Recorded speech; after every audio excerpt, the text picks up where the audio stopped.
You might be wondering what I'm doing. I'm hiding from my kids. I'm in my husband's music room, and this is the only place that they won't come find me. Go to the bathroom, they come find me. Go in my room, they come find me. Paint room, they come find me. They find me everywhere. It's like they have GPS signal on me. They've got a microchip. So I just want to eat some of their Easter candy. I mean, is that so hard to ask?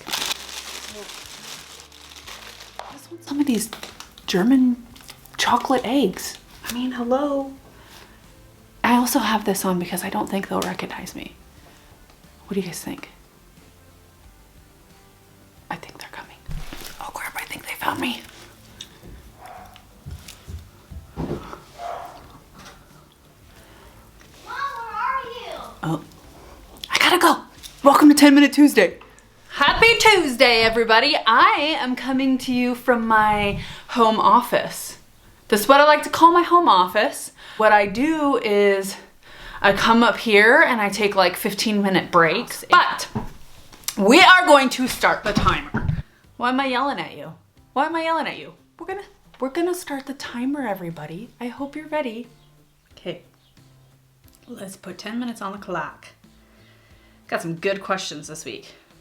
I mean, we have good questions every week, but all right. 10 minutes. All right.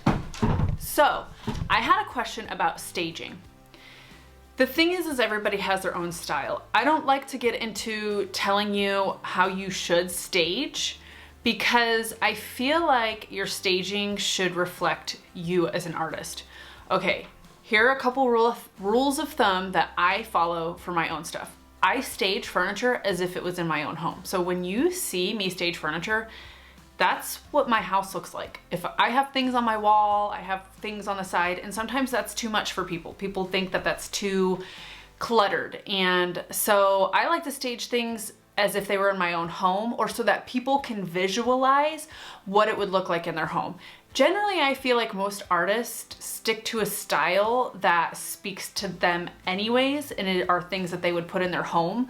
So generally that would be fairly easy for most people to stage something as if it was in your home.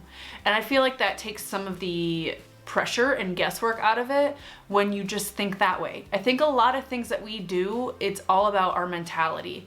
And then there was another couple tips. Throughout the years as I've studied design and things like that, they have always said, who's they? I don't know, designers, odd numbers. So if you're gonna do something, you put like 3 vases, or you put like 5 spoons, or you don't do even numbers when you're staging. Now again, you can break the rules and do whatever you want, but that's one thing that I kind of stick to is the odd numbers. I think it's more appealing to somebody on their eyes and whatever, I don't know. So, and also I've always heard that when you put a pop of like a red, a yellow, or an orange, it's always a good idea. So if you've got like a blue dresser, maybe put some red flowers in there, or orange flowers or something like that. So I've always heard that. So I try to, if I'm doing a neutral piece, I always try to put like a little pop of color in there. So that's staging. Now, question about bubbled veneer. So I don't have the products on hand right now, but I'm gonna show you pictures. So when you have bubbled veneer, if it's just a little bubble and you're not wanting to take all the veneer off, what you can do is you can take an X-Acto knife, okay? Take an X-Acto knife like this, and you're gonna slit it, okay? You're gonna make a slit. Then you're going to take syringes, you can find them on Amazon, this is what it would look like. Put a little bit of wood glue in there, and then you're going to gently stick it under that bubbled veneer. And then what you're gonna do, you could put like a 2x4 down and set like a weight on there or something. And that is going to kind of help that bubbling, and that is going to repair that veneer. Now, if there's still a little bit of a slit, you may need to do like a stainable wood filler on there, but that will help with that bubbling veneer.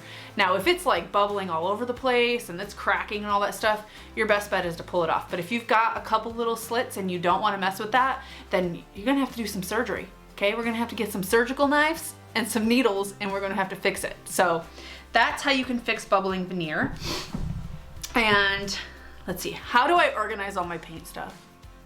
I am the worst person to ask that to. I have such bad organization. This is what my paint room looks like. My one friend came over a few weeks ago and she made me clean it. It lasted maybe a few days. I'm just a mess. I do try to color coordinate so it's easier for me because I know what I want to do, and so I'll know where the paint is. But when living here, I don't have as much of a space, but when I lived in Cheyenne, Wyoming, I had a 2-car garage and it was a mess. But I knew where everything was. So I had a Vidmar where I had all my tools, and I had these little cubbies where I had all my tools, and now it's like we're condensed down. So I do have my own room where I have all my supplies, but I do all of my painting in my living room and my dining room. Yeah, that's right. So I have a razor on hand because we have like the laminate floors, and I just razor the paint up and I clean my floors like every time. But I'm not a super messy painter. A lot of times I'll put a drop cloth down.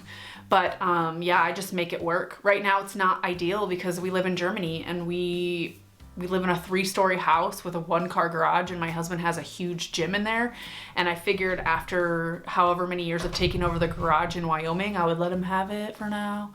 But I'm hoping that our forever home, when he retires in a few years, we'll have a workspace. So this is how I have all my stuff organized. I sometimes take furniture that I've painted and I use that in there and put it in the drawers and things like that. So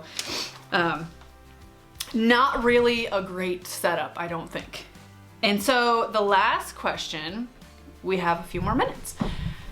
I feel like time's going slower today. I don't know. Anyways, so the last question is about patina paint. Okay, patina paint is one of those things that is super unpredictable. But rust is one of those things that it's very finicky. So when you have these are my favorites to put together, okay? With copper and bronze, they are interchangeable with the blue and green sprays, okay? But with that being said, I always tell people this. If you've ever taken one of my patina classes, I want you to remember this. When the Statue of Liberty came here, she was copper, and now she's green. So that kind of helps you remind you of what you're gonna get. When you're using the patina paints, those are metal reactive paints, and so they legitimately are going to create a patina that you would get out in nature. When copper patinas, it's green. When bronze patinas, it's blue. When iron patinas, it's rust, okay? So like I said, copper and bronze are interchangeable with each other, but my favorite is the copper and the green. Okay, so the copper paint, the green spray, the bronze paint, the blue spray. That, I feel like you get the best results that way. Now, with the iron, the green spray is the only one that's suggested. Some people have said that they've had luck with the blue. I'm not gonna waste my spray doing that. I've played with patina so much, I'm telling you, green is what I go with. So with rust though, if you can, the key to the rust, first of all, is when you're using the green and you're using the blue, you're gonna see it start working within 15, 20 minutes, okay? And it just keeps going and going and going. And I allow it to do its own thing, okay? When you speed up the process, you don't get as good of a result. So I just let it naturally do its thing, walk away for a few hours, whatever. I know as creatives, that's hard, but you got to. When you're using iron, I flip my piece on its back, okay? And then I put my iron paint. And so with Dixie Belle's paint line, it's the same with all three. You paint your first layer, let it dry. Then you do your second layer of paint, and that's when you spray it, okay? The more spray you do, the more patina you're gonna have. You can spray it, you can pour it out, and you can put it in a cup, and you can sponge it to have a little bit more control if you don't wanna spray it. You can brush it. It doesn't matter how you apply the patina. It just comes in a spray bottle because it's easier. Now what I was gonna say is, with rust, I put it on its back, and I paint my layer of iron, and then I paint my second layer of iron, and then I spray it, and I let it pool up and sit there. And to me, that's how I've gotten the best results with my rust. Do you have to do that? No, but I always give you my own tips of what I do. I feel like when I let it pool up, it gets really cool, and then it will not completely dry, so when I lift it back up, so make sure you've got a drop cloth down, of course. So when I lift it back up, that rust, because that's legitimately rust water, will run down the piece. If you don't want that, then clean up that rust water. If it hasn't dried up, clean it up. But remember that the rust always takes way longer than the other two, okay? You can tell that the rust is starting to activate because it gets this like brownish hue to it. And so you'll know that it's working. That is the only thing I can say.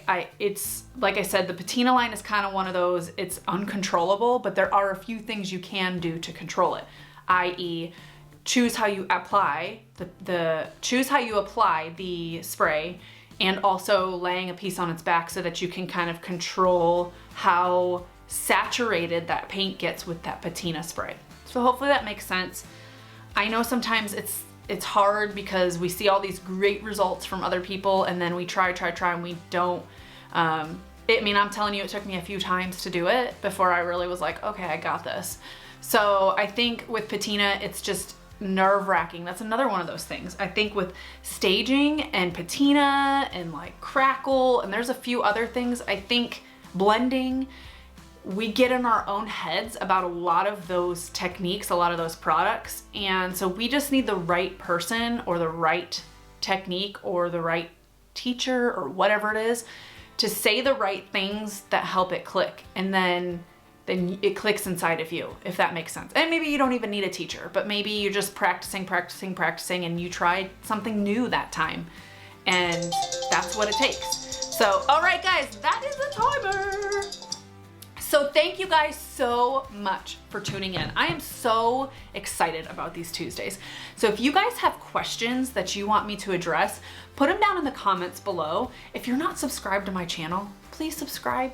What are you waiting for? What are you waiting for? Because I put out videos all the time and I just love being around you guys. So again, you know, it's always helpful if you guys are commenting in the comments below your questions or really any of the videos, sharing, liking, all that stuff. It really helps. So thank you guys so much, and I will see you next Tuesday.